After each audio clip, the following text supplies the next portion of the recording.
कलयुग केवल नाम अधारा, सुमिर सुमिर नर उतर ही पारा। नमस्कार मित्रों, रामनगरी अयोध्या में है और आज हमारे साथ युवा कथावाचक रजनीशाचार्य महाराज जी हैं, जो कि बहुत अच्छी कथा भी कहते हैं और तमाम तंत्र साधना के माध्यम से भी जो है हमारे जीवन में जो दुखों का निवारण करते हैं, इनका भी एक दरबार लगता है।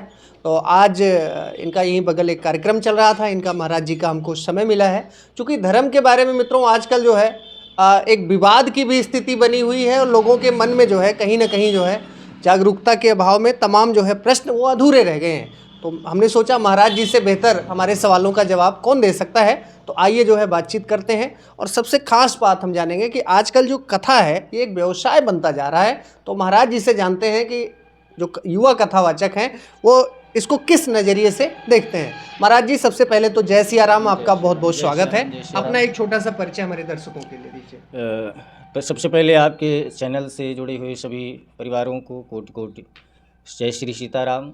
तो मैं अपना परिचय रजनीशाचार्य जी महाराज अयोध्या विद्या कुंड से नंदीग्राम भरत कुंड पर भी अपना छोटा सा कार्यालय है और आज आपसे मुलाकात हुई है। महाराज जी कितने सालों से आप कथा कह रहे हैं? लगभग हमें आप भैया 14 साल हो गया कथा करते हुए, 14 या 15 साल हो गया। कथा कहने के पीछे की प्रेरणा कहाँ से मिली? प्रेरणा मिली जैसे अब कथा जीवन में उतर जाए। सबसे पहले कथा सुनना बड़ी बात नहीं है, कथा जीवन में उतारना बहुत बड़ी बात है।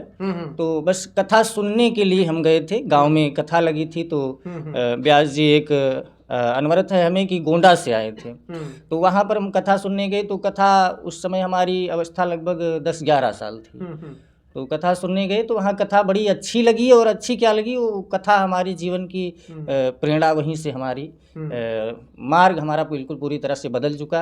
और मानो कि वहीं से हम कथा की इस संगत में पड़े। फिर महाराज जी से हमने संपर्क किया, महाराज जी ने हमें विद्यालय में एडमिशन भी कराया। अयोध्या महर्षि विद्यालय अयोध्या में आपकी हाँ, शिक्षा दीक्षा हुई है? शिक्षा दीक्षा हुई। उसके बाद फिर वहाँ से फिर उन्हीं महाराज जी के सानिध्य में हम कुछ दिनों तक रहे, लगभग 7 साल उनके साल तक रहे। उन्होंने सन 2013 8 नवंबर को हमें व्यासपीठ पकड़ाई। फिर तब से आज तक भगवान की सेवा में लगे हैं जी। तो महाराज जी आप एक युवा कथावाचक हैं, एक जो है हमारे दर्शकों के मन में सवाल है कि आजकल ये जो कथा है वो कहीं ना कहीं दिखावा और व्यवसाय बनता जा रहा है प्रतिदिन।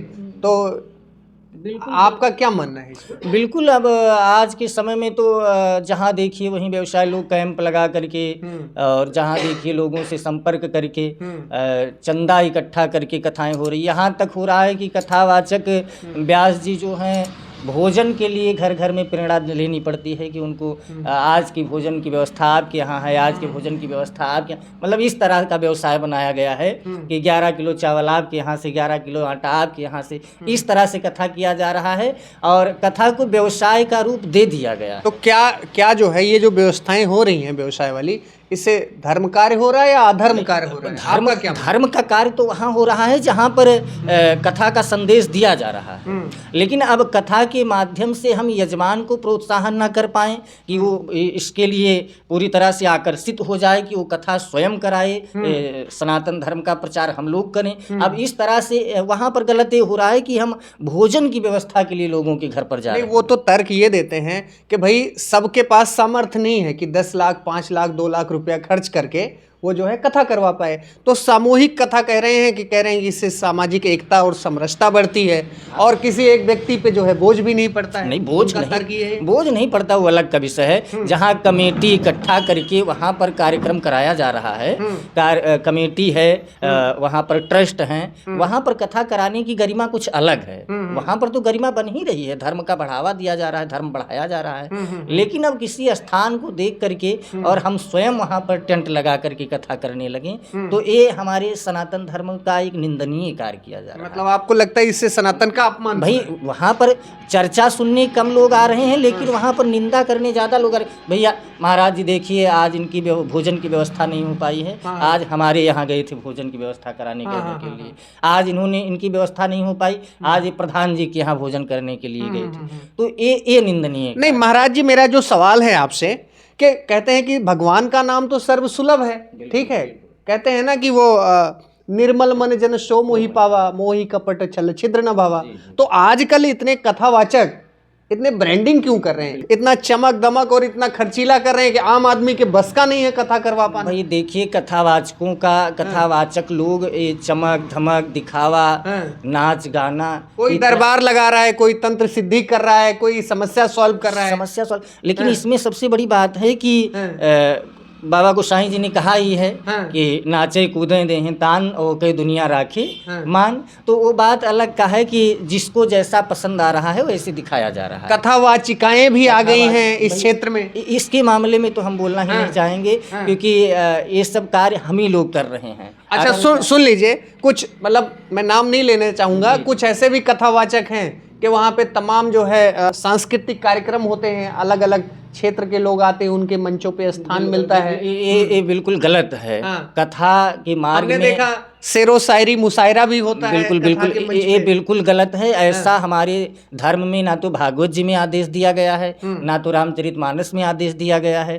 और धर्म का कार्य है वहाँ पर तो आजकल हम ये भी देखते हैं कि धर्म के कार्य पर राजनीति भी होने लगती है और नाच गाना इत्यादि भी होने लगता है, तमाम प्रकार की कवि शायरी इत्यादि। तो ये सरासर गलत है, ऐसा नहीं होना चाहिए हमारे धर्म में। और इससे भाई धर्म पर तो आँच आती ही है, तमाम प्रकार से लोग टिप्पणियाँ उठाते हैं कि देखिए भगवान की कथाओं में ये हो रहा है, भगवान के साथ ऐसा हो रहा है। और आजकल लोग टिप्पणी करते भी हैं, चार लोग जहाँ इकट्ठा हो जाएं वहाँ पर स्वतः फलाने महाराज जी आए थे, उनकी कथा में ऐसा हुआ था, उनकी कथा में नौटंकी हुई थी, उनकी कथा चल रही थी, भंडारे में ऑर्केस्ट्रा हुआ था, है ना। तो एक तरफ से बिल्कुल गलत कार्य है, ऐसा नहीं होना चाहिए। रही कथावाचकों की बात, तो जो आजकल मतलब बहनें कथा कह रही हैं। तो महाराज जी आप कितनी फीस लेते हैं? आप इसमें आपको मैं बताऊं भैया कि हमारी नज़र में जो दृष्टिकोण में है वो हमारे यहाँ धर्म का, ग्रंथ का, पुराणों का हमें तो नहीं लगता कि कोई मोल किया जाए।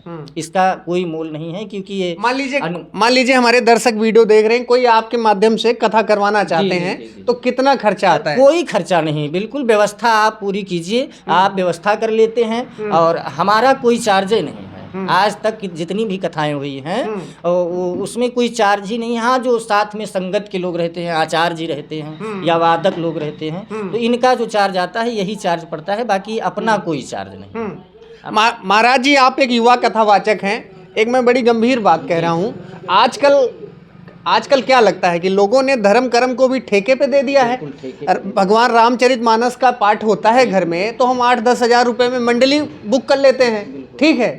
कोई गुटखा खा के कह रहा है, कोई पान खा के, कोई तंबाकू मुंह में दबा के जो है रामायण कह रहा है। और मतलब पूरा जो धर्म का कार्य है, हम 11 चौपाई भी, हमारे घर में रामायण हो रहा है, मानस पाठ हो रहा है, हम परिवार के साथ बैठ के 11 चौपाई भी नहीं पढ़ रहे हैं। इस पर क्या कहना चाहेंगे? यहाँ पर देखिए बहुत साधारण सा उत्तर देंगे आपको कि लोग रामायण का ठेका दे देते हैं। रामायण के ठेका देने के बाद में जो करवा रहे हैं यजमान भैया, वो कह रहे हैं हम रामायण करवाए। तो रामायण करवाए कहाँ? रामायण की तो उन्होंने चौपाई तक नहीं सुनी होगी, 24 घंटा रामायण हो गया, चौपाई उनके कान में नहीं पड़ी होगी। कहने वाले वो स्नान करके कह रहे हैं कि गुटखा खा के कह रहे हैं, तंबाकू खा के कह रहे हैं, और 9 बजे रामायण शुरू हुआ, 5 बजे रामायण विश्राम हो जा रहा है, पन्ना पलट रहे हैं। और इसमें कुछ लोग कह भी रहे हैं, उसमें जो है महाराज जी कुछ लोग संगीत में तर्ज बनाने के चक्कर में जो है रामायण का तो सत्यानाश कर रहे हैं। यहाँ पर रामायण सत्यानाश कैसे हुआ, इसको हम छोटा सा उदाहरण देंगे आपको। एक चौपाई आती है कि देखिए रामायण कह रहे हैं और रामायण कहने में इसमें भगवानों को दोषी बनाया जा रहा, भाई यजमान तो बन ही रहा है। उसमें चौपाई आई, जाहु निशाचर हो तुम कपटी पापी दो। अब इसमें हम एक जगह सुनने थे, हम भागवत चल रही थी तो बगल में, तो उसमें बड़ा हमने ध्यान दिया, लेकिन उसमें जब म्यूजिक चलने लगा तो उसमें क्या कह रहे हैं वादक लोग कि जाहु निशाचर हो तुम रामा लगा के रामायण हो रहा था, तो जाहु निशाचर हो तुम रामा और कपटी पापी दो सिया रामा। मतलब वहाँ पर किसको कहा गया? और यहाँ पर आज के जो वादक लोग हैं या कहने वाले, वो कह रहे हैं जाओ निशाचर हो तुम रामा, मतलब तर्ज के चक्कर में अर्थ का अनर्थ अनर्थ सत्यानाश कर दिया। सत्यानाश हो गया भाई। वहां पर रामा को भी कह दिया गया, और इतना ही नहीं, दोनों सिया रामा दोनों को निशाचर बना दिए भाई। तो रामायण का अर्थ का अनर्थ हो ही रहा है। अब इस तरह से धर्म को बचाने के चक्कर में, धर्म की आड़ में लोग ठेका ले रहे हैं, ठेकेदार बन रहे हैं, धर्म का पतन कर रहे हैं। बिल्कुल। अच्छा महाराज जी, हम सुने हैं कि आप भी दरबार वरबार लगाते हैं, दरबार और तंत्र साधना करते हैं, लोगों की समस्या का निवारण करते हैं। किसी- कौन कौन सी समस्या का निवारण किसी भी करते हैं? प्रकार की समस्या हो, कैसी भी समस्या हो, समस्या का निवारण होता है। और कहाँ कहाँ से लोग आते हैं आपके लोग दरबार में? जहाँ से जिसको समस्या है, अयोध्या से भी, लखनऊ से भी, गोरखपुर से, रायबरेली से, जिसको जहाँ से समस्याएं हैं, जो जैसे जानता है वो आता है। समस्याओं तो का क्या वाकई लोगों को दरबार में आने से बिल्कुल फायदा हो बिल्कुल रहा है? बिल्कुल बिल्कुल। आपको आप कभी समय मिले तो आइए। नहीं, हम अवश्य आएंगे, अवश्य आएंगे, और भांडा फोड़ भी करेंगे आपके दरबार का। जी जी बिल्कुल बिल्कुल बिल्कुल बिल्कुल बिल्कुल। आप वहाँ आ सकते हैं पहुँच करके, और जो हमारे भक्त रहेंगे या जो जन रहेंगे समस्या वाले, उनसे भी आप प्रश्न कर सकते हैं कि क्या है, कैसे है, समस्या का निवारण कैसे हुआ, कितने दिनों में हुआ, कहाँ कहाँ से लोग गए, परेशान हुए, ये सारी जानकारी आप कर सकते हैं स्वतः आकर के। जी जी। तो महाराज जी, जैसे आपकी कोई कथा करवानी हो, अनुष्ठान करवाना हो, या आपके दरबार में आना हो, तो कैसे संपर्क किया आप संपर्क चैनल पर भी नंबर है, यूट्यूब चैनल है रजनीशाचार्य जी महाराज के नाम से, वहाँ पर भी। और उसके बाद में आप कार्यालय, यहाँ पर रेवतीगंज बाजार के पास भी कार्यालय है। चलिए, इस वीडियो में भी हम आपका मोबाइल नंबर डाल जी देंगे, जी लोग जी संपर्क जी कर जी सकते जी हैं। जी जी। कथाओं का कोई चार्ज नहीं है। अच्छा। कथाओं का कोई चार्ज कथा आपका निःशुल्क रहेगा, कथा। सिर्फ और सिर्फ जो आपकी टीम में है ना, टीम में लोग हैं, और व्यवस्था में जो खर्चा व्यवस्थाएं आएगा, हैं, उसी का चार्ज है। बाकी अपना कोई चार्ज नहीं है व्यक्तिगत। कोई चार्ज जी जी, जो भगवान की कृपा से मिलता है वही रहता है। जी। नहीं तो आपके लिए क्या है, ये जो कथा वगैरह है, ये आपके लिए व्यवसाय है या भगवान की सेवा है? भाई ये तो भगवान की सेवा है, ये तो बड़े भाग्य से मिलता है।